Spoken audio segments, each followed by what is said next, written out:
Always tracking, always alerting. This is Storm Team 8.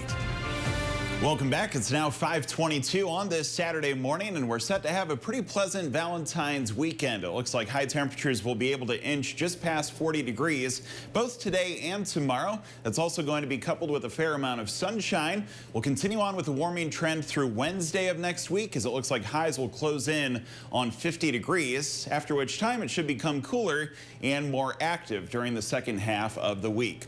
Looking outside at the Gerald R. Ford International Airport, some wet pavement as we've melted off some more snow through the overnight hours. Current temperature is at 24 degrees, so we have chilled things off a little bit more so here in the last couple hours. Visibility has also been a concern this morning, not necessarily for Grand Rapids, but mainly to the north of I-96. You can see that is limited to less than a mile in Big Rapids, Fremont, Ludington, at 3 miles in both Mount Pleasant and Muskegon. So north of I-96, that's where you have to use some extra caution, as it is difficult to drive out there.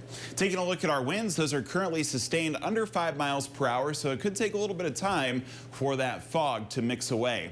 Let's get a look at our temperatures. Not quite as cold as yesterday morning. We're seeing those primarily in the 20s. It is 27 degrees in Hastings, 24 now in Grand Rapids. Checking in with a temperature of 19 in Ludington. Into the south, our temperature is at 30 degrees in both Sturgis and Coldwater. A pretty large spread in terms of temperatures over the past 5 Valentine's days in Grand Rapids. We've had it as cold as 17 degrees for the high back in 2021.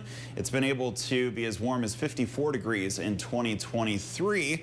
And this afternoon looks to fall somewhere in the middle, as it looks like it should be fairly comfortable. A high of 41 degrees is anticipated with partly cloudy skies. Some more clouds to the south.